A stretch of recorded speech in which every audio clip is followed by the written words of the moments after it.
আমি আজ দেশবাসীর কাছে ঘোষণা করছি যে আগামী জাতীয় নির্বাচন 2026 সালের এপ্রিলের প্রথমার্ধের যে কোনো একটি দিনে অনুষ্ঠিত হবে। এই ঘোষণার ভিত্তিতে নির্বাচন কমিশন উপযুক্ত সময়ে আপনাদের কাছে নির্বাচনের বিস্তারিত রোডম্যাপ প্রদান করবে। অন্তর্বর্তী সরকারের প্রধান উপদেষ্টা অধ্যাপক ডক্টর মোহাম্মদ ইউনুস বলেছেন, আগামী জাতীয় নির্বাচন 2026 সালের এপ্রিলের প্রথমার্ধে অনুষ্ঠিত হবে। শুক্রবার সন্ধ্যায় পবিত্র ঈদ উল আজহা উপলক্ষে জাতির উদ্দেশ্যে দেয়া ভাষণে তিনি এ ঘোষণা দেন।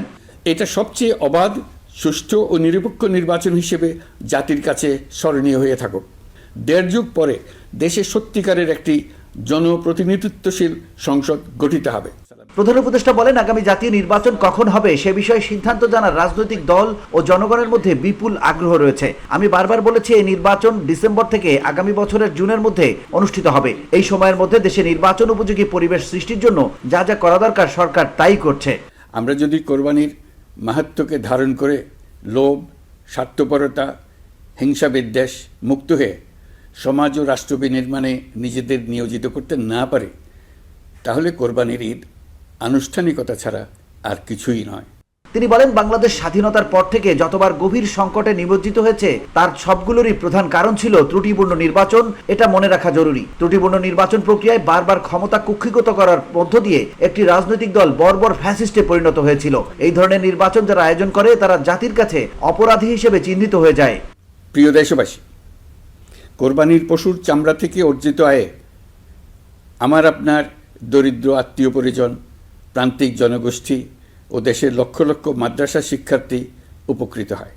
ডক্টর ইউনুস বলেন, এই সরকারের একটি বড় দায়িত্ব হলো একটি পরিচ্ছন্ন, উৎসবমুখর, শান্তিপূর্ণ, বিপুলভাবে অংশগ্রহণের পরিবেশে একটি নির্বাচন অনুষ্ঠান করা, এমন একটি নির্বাচন আয়োজন করা যাতে করে দেশ ভবিষ্যতে নতুন সংকটে না পড়ে।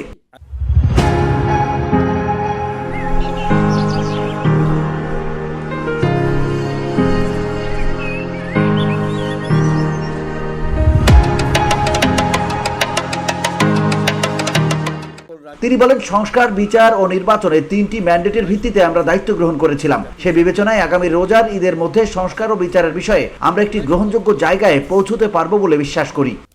একটি জনকল্যাণমুখী রাষ্ট্র নির্মাণের জন্য সংস্কার কমিশন যে প্রস্তাবগুলো দিয়েছে সেগুলোর মধ্য থেকে রাজনৈতিক দলগুলো যে কয়টিতে একমত হয়েছে তার তালিকা থাকবে এই সনদে।